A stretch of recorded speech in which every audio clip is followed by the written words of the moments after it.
Shalom saudara-saudaraku yang diberkati Yesus Kristus. Salam sukacita.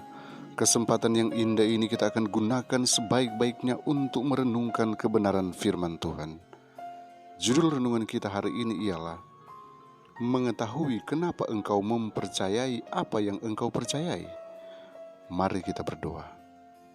Bapa di sorga, kami mengagungkan Engkau karena Engkau boleh hadir bersama-sama dengan kami, menerangi hati dan pikiran kami, mengarahkan kami kepada kebenaran firman-Mu, sehingga kami boleh memahaminya dan kami boleh mempraktekannya.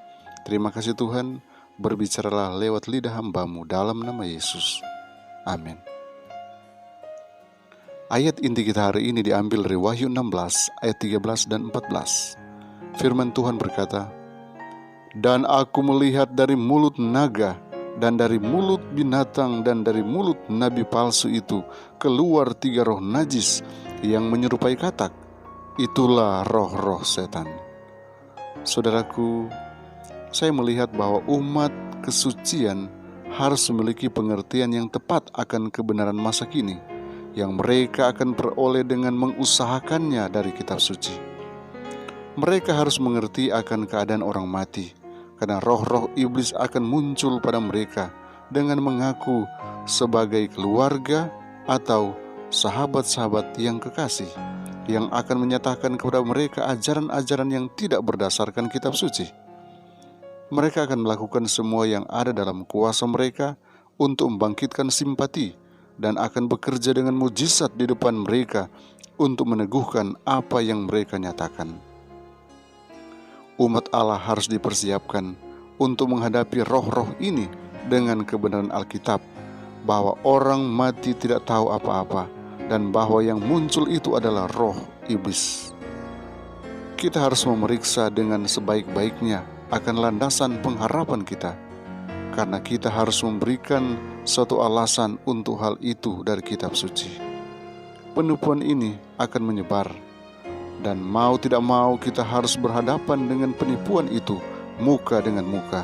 Dan kecuali kita dipersiapkan menghadapi hal itu, kita akan terjerat dan kalah. Tetapi jikalau kita melakukan apa yang dapat kita perbuat sebagai bagian kita supaya siap menghadapi pertarungan yang terbentang di hadapan kita, maka Allah akan melakukan bagiannya, dan tangannya yang berkuasa itu akan melindungi kita. Ia lebih cepat menyuruh setiap malaikat keluar dari kemuliaan untuk memagari jiwa-jiwa yang setia, daripada membiarkan mereka ditipu dan disesatkan oleh mujizat-mujizat palsu dari iblis. Saya melihat kecepatan penipuan ini menyebar. Suatu deretan kendaraan ditunjukkan kepada saya bergerak dengan kecepatan kilat. Malaikat menyuruh saya melihat dengan teliti. Saya tujukan mata saya kepada deretan kendaraan itu. Tampaknya seluruh dunia berada di atasnya. Kemudian ia menunjukkan kepada saya kondekturnya, seorang yang rapi dan agung, kepada siapa semua penumpang berharap dan menghormatinya. Saya menjadi bingung lalu menanyakan pada malaikat yang membawa saya, siapakah dia? Ia berkata, "Itulah iblis. Dialah si kondektur dalam bentuk seorang malaikat terang. Ia telah menawan seisi dunia. Mereka telah menyerah pada penipuan yang kuat, mempercayai sesuatu yang dusta sehingga mereka dapat dikutuk. Agennya, yaitu yang pangkatnya tertinggi sesudah dia, adalah masinis, dan agen-agennya yang lain dipekerjakan pada tugas-tugas yang berbeda-beda sebagaimana ia membutuhkan mereka, dan mereka semua datang menuju kebinasaan dengan kecepatan kilat." Saya menanyakan malaikat itu, apakah tidak ada yang tertinggal? Ia mengajak saya supaya melihat ke arah yang berlawanan. Lalu saya melihat serombongan kecil sedang berjalan di atas jalan yang sempit.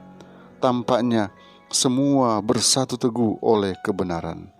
Diadaptasi dari tulisan-tulisan permulaan, halaman 375 dan 376. Mari kita minta tuntunan kuasa sorga. Kita berdoa. Maha besar Tuhan yang bertakhta dalam kemuliaan kerajaan sorga, kami mengangkat syukur karena keagungan-Mu yang dinyatakan bagi kami. Terima kasih Tuhan untuk penyertaan yang sempurna bagi kami. Saat ini kami sudah mendengarkan firman-Mu. Biar ini boleh melandasi iman kami, sehingga kami boleh berkarya bagimu hari ini.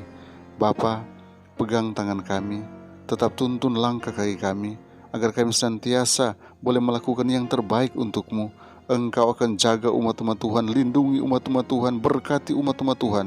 Segala yang direncanakan, dikerjakan akan selalu berhasil. Oleh karena tangan Tuhan yang kuat selalu membawa kami kepada kemenangan dan kemenangan. Oh Tuhan, selalu hindarkan kami dari hal tidak kami inginkan, kecelakaan, malapetaka, mara bahaya, sakit penyakit yang mudah berlaku bagi kami. Kami percaya kuasa-Mu akan terus dinyatakan bagi kami, karena kami menyerahkan total kehidupan kami, seluruh rencana kami, hanya di dalam nama Yesus Tuhan dan Juru Selamat kami. Amin.